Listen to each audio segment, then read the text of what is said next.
A matter of faith? Hello, everybody. I'm Parker Pruitt, and thank you for joining me on the Inseparable Podcast.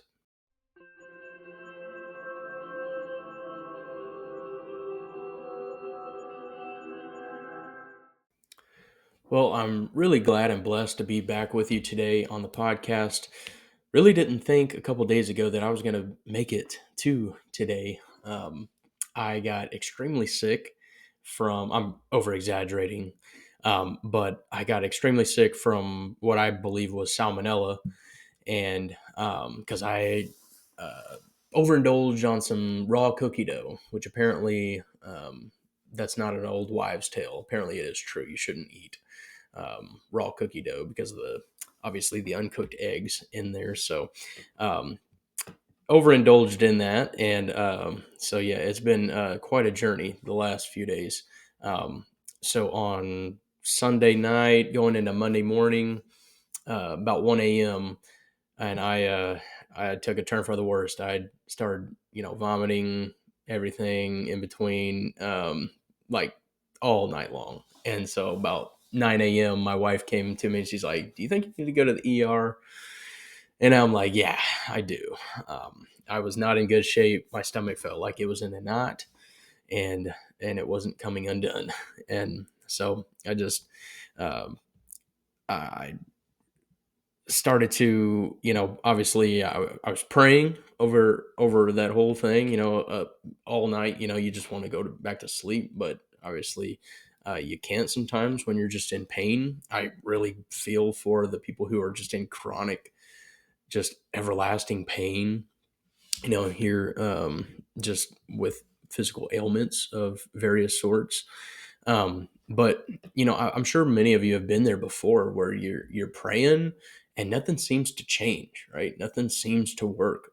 Like even like just I was just like, I'm calling on the name of Jesus, like reciting verses, and like just nothing is happening. Nothing is letting up, at least not immediately.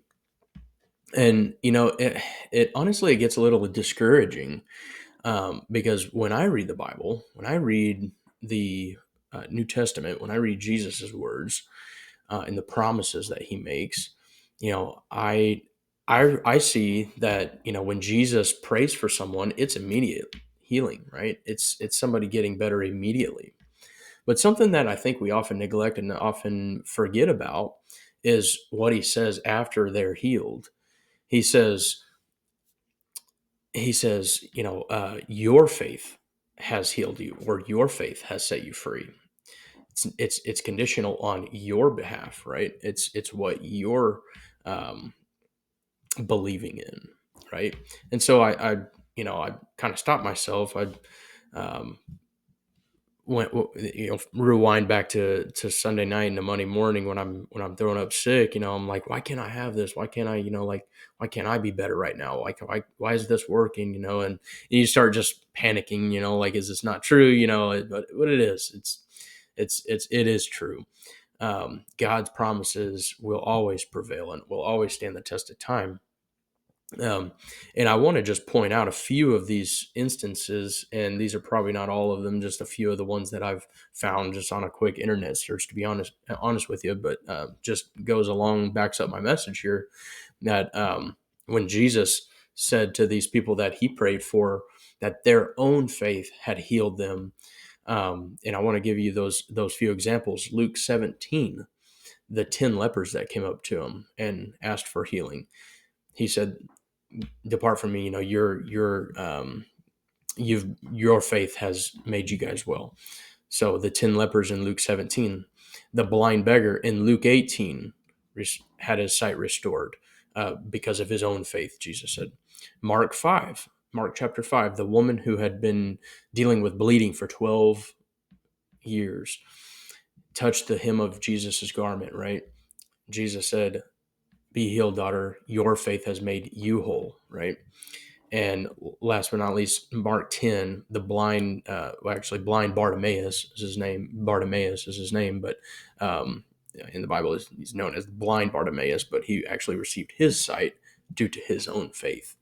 Um, so my question is our healing always just a matter of our own faith or the lack thereof.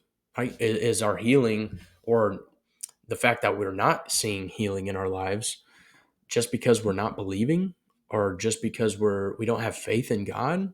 Like it feels like we do, right? It feels like we're believing. Like how do you know if you do or don't? Like, is the evidence of not seeing the healing and restoration a sign of your lack of faith? These are all things that go through my mind anyway.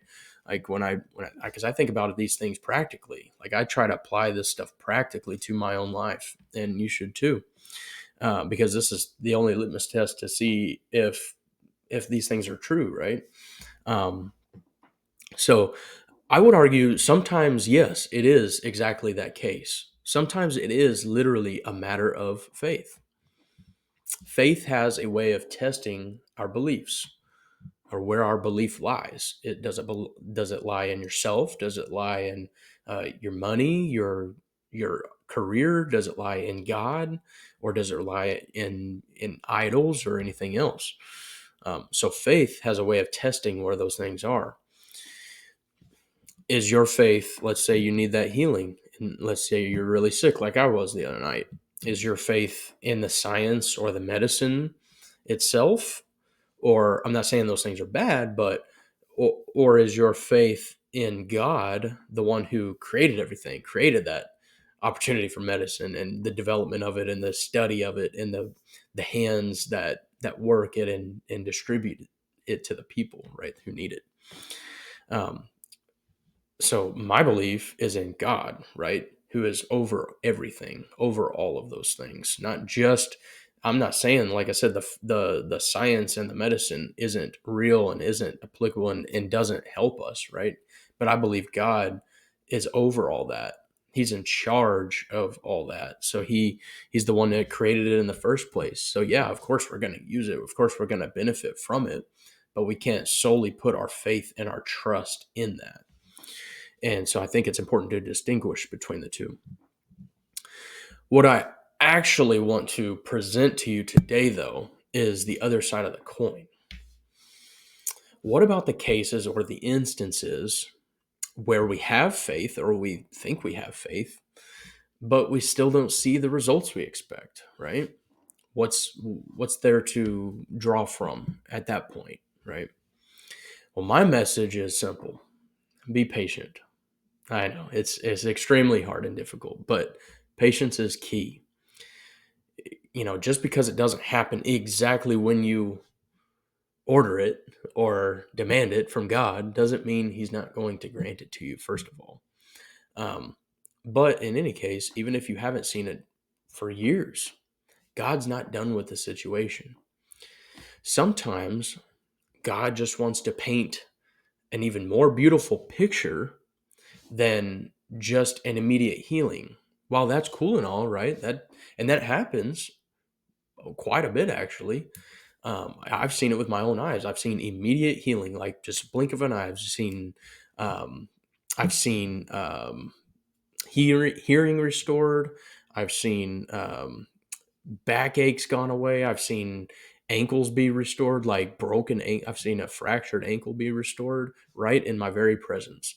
So I've seen these things like immediately happen. So it almost makes you start to believe like, well, in any other case, if I'm not seeing that, is it did I not have the faith, the necessary faith? Or like, you start to doubt yourself if you don't see that every single time. But God's a God of variety. He likes to see things different ways, right? So he might grant those few prayers that might line up with his will to do that right then and there to heal that person's broken limb or broken heart or whatever the case is right then and there. But it also might not line up with his will. He might line up for him to bring you into a better relationship with him. It might um, he might be setting up a whole other scenario which you can't even see because you're not God, right? You're not an omnipotent, omniscient. You don't know everything. He knows everything, right? I go back to the saying that if I had God's power for one day, I would change the world. But if I had his wisdom, I wouldn't change a thing. And that's so true and applicable to this message because it's really in God's timing that I want you to remember. It's all about God's timing and his heart and his plan. Like he's going to restore, he's going to take away and wipe away every tear, and he's going to be all in all. But sometimes he has eternity, right? So he's going to do things differently in every situation. It's not always on our timetable. It's what I want you to really draw from this. And what God showed me was this picture actually on Monday when I went to the ER. I had been sick for um, going on a day or so at that point, and I was sitting in the hospital bed after getting a little bit of. I was really dehydrated, so they had put a couple IVs in me, and sitting there talking with the nurse. I was with my wife, and um, we ended up just having a cool experience. It was a really good experience at the hospital. I mean, like, how many times can you say that, right? Especially in the ER, right? They're busy, they're overworked, they're understaffed.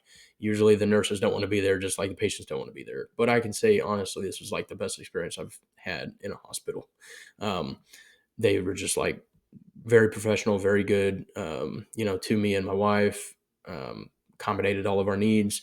And, we were talking about crazy, just college. This nurse that we had was a mascot for the University of Kansas at one point. So and I'm a Missouri fan. So, we were just kind of going at it a little bit, and it was just fun. It was just a fun experience, honestly. And it, like, maybe it brightened her day, and I wouldn't have had that opportunity to do that, and my wife wouldn't have that opportunity to connect with her about other things if I would have received that immediate healing that Monday morning, early in the morning, when I was just laying in my bathroom floor. It felt like I was dying, but like, he sustained me. He got me through it. While it might have been painful, he got me through it, right? And so that's what I want to get through to you today. That God might be just painting a more beautiful picture than what you can even see, than just your immediate um, desire. So, I felt like I uplifted that nurse, and my wife did, that nurse, that day. She might have been having the kind of a rough day, but like when she came into our room, it was almost like she was like taking a break. She's like, okay, I like coming in here. It's like, it's a good presence. They got good energy. They got good spirits, like she's just, kind of cracking jokes with us, and telling stories about her family and stuff like that. It's like she just needed the company, I guess you could call it. So we shared laughs and things like that. So, and she was a helping hand, right? She facilitated the medicine and the help that I needed, right? So we kind of benefited from each other. So I needed to be there for maybe not even that reason. Maybe there was some other reason that I can't foresee, right? Because once again, we're not God, and we don't always know the reasons behind God's ways. But that is also what faith is, right? Trusting in not only his ways, but in his time, in his plan itself. That is the bigger picture I want you all to get and receive today. Is, faith isn't just about receiving the healing itself, but the timetable it comes in, the form or the fashion or the person it comes in. You know, if you're in need of a let's just say a new car, and you want the specific car on the specific car lot, and they don't have it, and you've been praying for it. You've been praying, God, you're the God of the universe. You can provide this car for me. I've been faithful to you. I've been tithing. I've been offering. All this stuff, and it's not there. When you go to it, it's not there. You believe it's there, but it's not there, and you're just like all defeated and stuff like that, right? Well, um, let's say 2 weeks later, God has something better for you, right? God might just have something better for you. So it might just be God has something better in store for you, but you got to keep the patience, keep the faith, right? Because it's in his plan. And sometimes it's not even in this lifetime. I hate to break it to you, but we live for eternity, right? Because we're of Christ, right? We're children of God. So we might not see a miracle in this lifetime. We might have to wait until we pass away, right, and become present with God Himself, right, in the afterlife, and that might be where your miracle comes. So, and I know that's kind of sometimes neither here nor there, but that's another way to look at it. So, my message today is, believe in those miracles, right? I don't want to discourage you from believing in the miracles themselves, because I still believe they exist today. Um, because without belief, they're never going to happen, right? Or I guess they'll seldom happen. I don't think God's really can really be put in a box, right? He can do anything, but they're rarely going to happen, I believe, if you don't have that faith to begin with, right? So if you're rooting for a miracle, if you're shooting for a miracle, if you're needing that immediate healing, go for it. Pray, right? What is there to lose? Um, but and usually when a miracle happens is because a believer is believing for one, right? Um, but also don't be discouraged if you don't see it. If you don't see it, it doesn't take away from God's sovereignty. And that is important. God is still on the throne. God is still sovereign. Just because your will doesn't always line up with His will doesn't mean He's not in charge. He's still in charge, and He will make a beautiful story out of everything in His own perfect timing. Thank you all for listening, and God bless you. Have a great day.